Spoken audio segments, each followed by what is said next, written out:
네, 4.15 총선을 80일 남짓 남겨두고 여야의 선거전이 본격화하고 있습니다. 이낙연 전 총리가 종로에서 출마를 선언하는 등 민주당의 본격적인 총선 판짜기가 시작됐고 한국당 공천관리위원회도 공천 작업에 착수했습니다. 네, 무엇보다 설 민심 변화에도 촉각을 곤두세우고 있는데요. 오늘 두 분의 전문가 모시고 관련 내용 짚어보도록 하겠습니다. 임병식 전 국회 부대변인 그리고 이경수 전 새누리당 부대변인 모셨습니다. 어서 오시죠. 어서 오십시오. 안녕하세요. 네, 새해 복 많이 받으십시오. 새해 복 많이 받으세요. 네.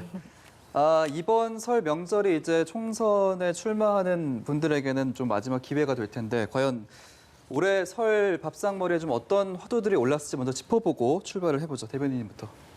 아무래도 선거가 가장 많은 주제로 올랐겠죠. 예, 그렇겠죠. 그리고 두 번째는 물론 이제 검찰개혁 인사하고 검찰 개혁에 대한 거예요. 또 세 번째는 아무래도 가장 먹고 사는 문제, 경제인데 한 세 가지 정도가 주요 밥상머리에 올라왔었고 저도 역시 또 그런 얘기를 하다 올라왔습니다. 예, 알겠습니다. 어떤 얘기 좀 오고 갔을까요? 세 가지는 모두 저도 다 동의하는데 예. 희한한 게 며칠 전에 어떤 여론조사 기관에서 조사를 했는데요. 의외로 이번 설 제사상 머리에서 화제가 될 화제 중에서 제일 많이 차지한 게 불출마하신 분들에 대한 이야기라 그래요. 아, 그래요? 네. 예. 그럼 이 얘기는 무슨 얘기냐면은 국민들의 선거에 대한 관심이 많은데 가장 첫 번째 이번 선거에 관심이 뭐냐면 세대 교체다. 아하. 혹시 이런 게 아닌가 싶습니다. 예, 네, 그렇군요. 알겠습니다. 이제 본격적으로 좀 총선 이야기를 해보도록 하겠습니다. 지금 민주당이 이제 총선 공천을 앞두고 주요 인사들의 전략 배치에 좀 속도를 내는 모습이거든요. 이런 가운데 이제 종로 출마를 수락했던 이낙연 전 총리가 어제 종로 재래시장을 방문하면서 좀 종로 민심 다지기에 나서는 모습입니다. 좀 어떻게 보셨습니까? 이낙연 총리가 두 가지 큰 책무를 맡았죠. 첫째는 이제 종로 출마를 확정을 한 거고요. 예. 두 번째는 이제 공동 선대위원장인데 그것도 상임입니다. 그러니까 굉장히 막중한 책을 맡았는데 예. 본인은 이제 이게 정세균 총리께서 지금 두 번 19대 20대를 해서 민주당에게 좀 좋지 않겠느냐고 판단할 수 있지만 실은 굉장히 또 험지로 분류가 되거든요. 예. 네. 88년도에부터 13 소선거구제가 시작이 됐는데요. 13대부터 18대까지 보수층에서 당선을 됐습니다. 물론 그 중간에 이제 노무현 대통령께서 한번 당선이 됐습니다만 그때는 이제 보궐선거였던 거고요. 18대까지 내리 보수층에서 다 그 자리를 가져갔던 거고 19대, 20대부터 비로소 이제 정세균 총리가 민주당에서 가져오게 된 건데 그건 무슨 말씀이냐면은 민주당에서 생각하는 만큼 종로가 그렇게 만만하거나 민주당에 우호적이지는 않다는 것을 좀 염두에 둘 필요가 있고요. 그래서 이낙연 총리, 전 총리죠. 총리를 지내서 인지도는 많이 높아졌습니다마는 예.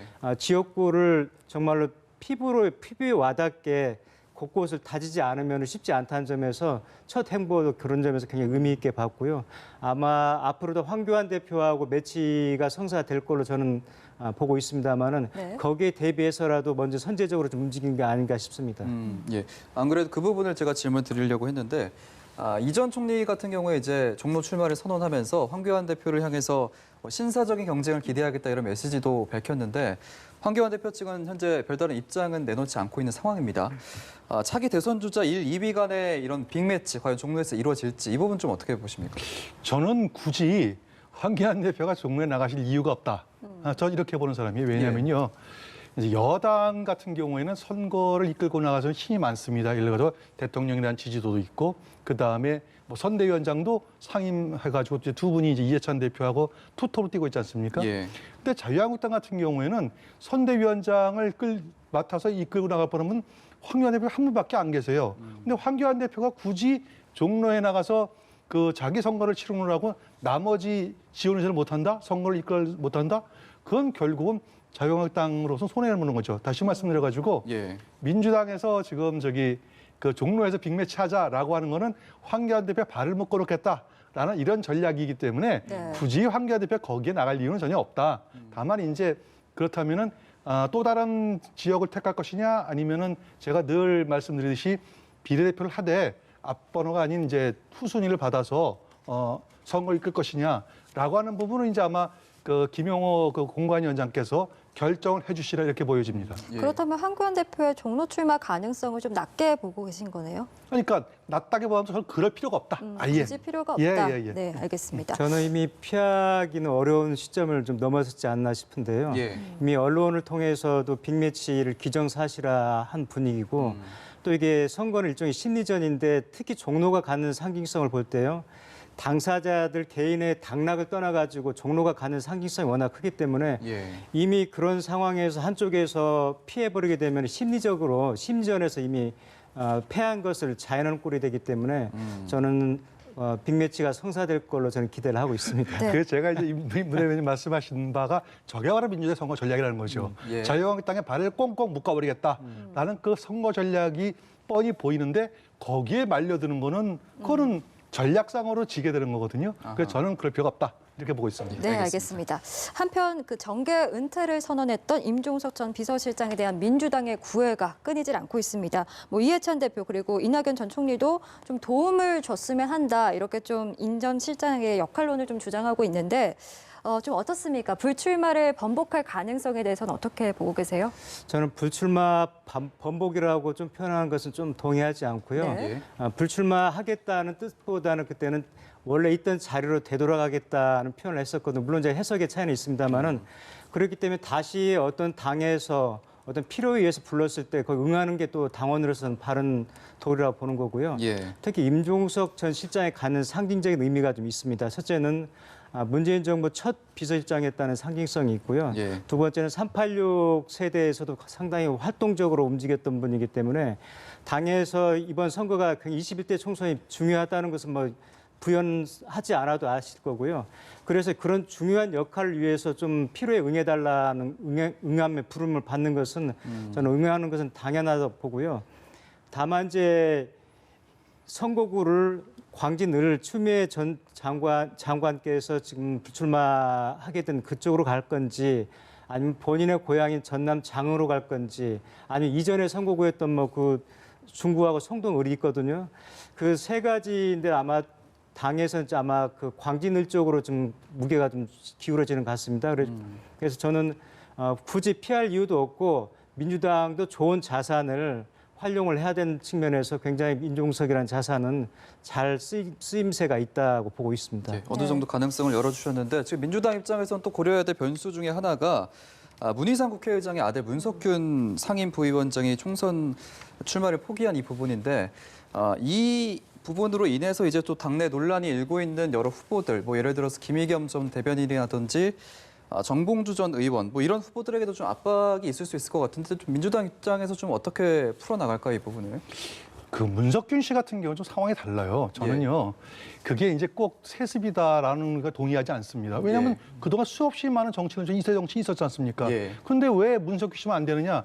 전 거기에 동의하지 않아요. 다만 문제가 뭐냐면은 희한하게 문희상 국회의장님께서 하신 행위 자체에서 의심해 본 그게 있었다는 거죠. 예를 들어 가지고 국회의장이 되시면은 뭐 저희 우리 대변인께서 의장님 모셔서 하시겠습니다만 정당에서 탈당을 하거든요. 일단 그럼 중립적인 위치에서 국회를 이끌으라고 하는데 지난번 패스트트랙 과정이라든지 그다음에 예산안 통과 과정 중에서 도저히 이해하지 못할 행위들이 이루어졌기 때문에 이 부분에 대한 업보를 오히려 아들이 손해보고 있다. 저는 예. 거꾸로 보고 있어요. 아하. 이런 게 있고 그다음에 물론 이제 여기에 대해서 그래서 그렇기 때문에 문석균 씨하고 그다음에 그 투기의 문제 의혹을 받고 있는 뭐 김의겸 대변인이라든지 이런 분하고는 상황이 다르다.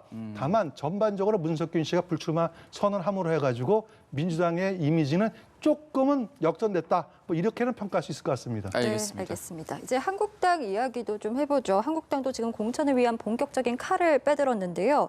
공관위 첫 회의를 열었는데 이 자리에서 황 대표는 공천 작업에서 손을 떼라라는 요구가 나왔습니다. 뭐 이뿐만 아니라 그 한국당 해체를 외쳤던 김세연 의원도 공관위에 투입이 됐는데 이제 친박뿐만 아니라 좀 황교안 대표 측근들에게도 좀 칼을 겨누는 그런 모양새인 것 같습니다. 어떻게 보셨습니까? 한국당 이번 선거의 성패가 실은 공관위에 달려있다고 해도 과언이 아닌데요. 예. 한국당이 그동안 지지부진했고 선거 국면에서도 보시자면은 민주당이 계속 뒤따라다니는 형국이 됐었습니다. 그런데 이 공관위가 늦게 출범한 만큼 이제 굉장히 빠르게 속도를 낼 걸로 보는데 공관위 특성을 보면은 8명 중에서 외부 인사가 6명입니다. 당내 예. 인사가 딱 2명인데 그 중에도 한 명이 김세연 의원은 한국당에 대해서 좀비 정당이라고까지 아주 네. 거칠게 표현하면서 비판했던 분인데 예. 그나마 당내 인사 한 분도 그런 분으로 위원으로 위촉을 했고요. 아하. 또 한국당의 텃밭이라고 할 수 있는 대구 경북 출신은 한 명도 없습니다. 예. 뭐 이런 점도 볼 때 굉장히 이번에 공관위가 좀 각오를 단단히 하고 공천을 좀 합리적으로 공정하게 좀 해보겠다는 저는 취지로 좀 읽혀지고 있습니다. 그래서 한국당이 민주당의 이런 계속 끌려가는 거에서 벗어나서 4.15 총선에서 어느 정도 입지를 구축하려면 공관위에서 정말로 엄정하게 투명하게 하는 건데요. 그러려면 기준을 분명히 세우고 예. 그것을 실행으로 옮기는 거죠. 그러려면은 앞서 말씀하셨던 것처럼 읍참마속의 각오로 가장 나한테 가까운 사람한테까지도 칼을 겨눌 정도로 그런 각오가 선행되지 않으면은 이번 공천 공관위가 재기능할 수 없다는 점에서 아마 본인들도 그런 점에 아마 주목을 하고 있을 거라고 좀 보고 있습니다. 예, 일단 공관위 구성을 보면 뭐 의지는 읽혀지는데 사실 교체 대상에 포함된 현역 의원들의 반발도 만만치 않을 거고 또 세보수당 간의 통합 변수도 있어서 과연 좀 공관위의 의지대로 좀 잘 순항을 할지 이 부분 좀 어떻게 전망하십니까? 저는 순항할 거라고 보여지는데요.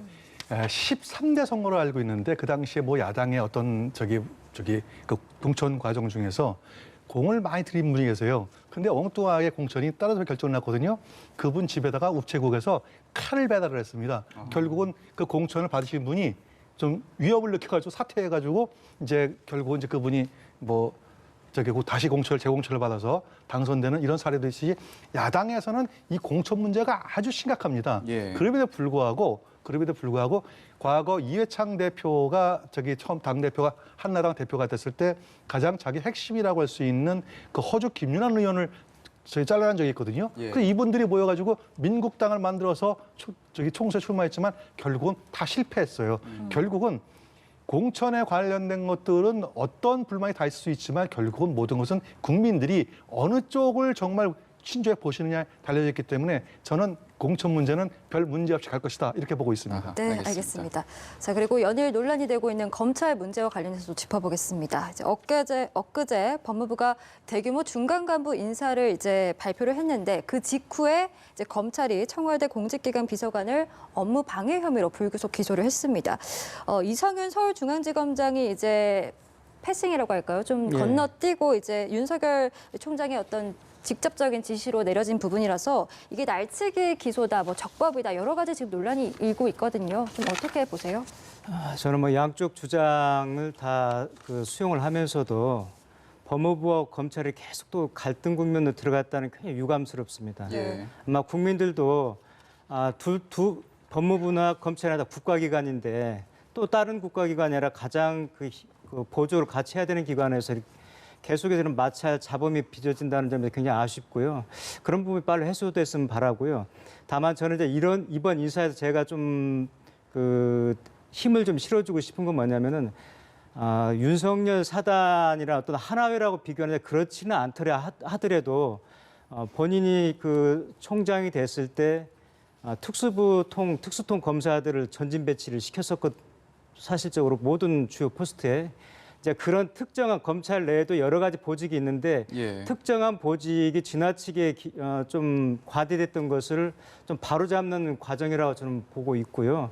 실제 저희들이 우려했던 게 뭐냐면 이게 언론에서는 검찰 학살이라고까지 표현을 하는데도 네. 불구하고 일반 평검사들에서 크게 동요가 없거든요. 그 이유가 뭐냐면은 분석을 해보면은 특수통 검사들이 전체 검사의 한 30% 정도 됩니다.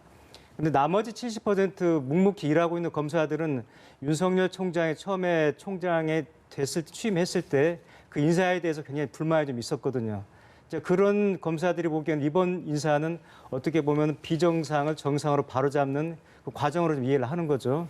다만 이제 저는 앞서 말씀드렸듯이 이게 자꾸 검찰하고 법무부 갈등 마찰로 이어지는 부분은 예. 국민들이 굉장히 불편하다는 점에서 좀 더 슬기롭게 좀 풀어가지 않을까 싶은 부탁을 하고 싶습니다. 네. 이 대변인께서는 좀 어떻게 보셨어요? 저는 정말 윤석열 패싱이라고 얘기해도 과언이 아니다. 그렇게 오해를 받아도 오해 받을 수밖에 없는 상황이 이렇게 보고 싶거든요. 예. 왜냐하면은 이번 검사 저기 인사 과정 중에서 아마 윤석열 총장이 그 추미애 장관한테 의견을 전달한 것 같아요. 예를 들어가지고 대검 참모, 자기가 직접 데리고 쓸 참모 정도는 좀 남겨줬으면 좋겠다. 근데 그게 하나도 받아들이지 않았어요. 오히려 지금 윤석열 총장 들어와서 하고 있는 그 3대 의혹 사건, 그 3대 의혹 사건에 대해서 전부 그 실무자들이 전부 다 좌천돼 버렸거나 딴 데 옮겨갔습니다. 이 얘기는 무슨 얘기냐면은 이 정부의 핵심 살아있는 권력에 대해 수사는 전부 맡겠다라는 그런 의지로 보여지고 마침 이번에 그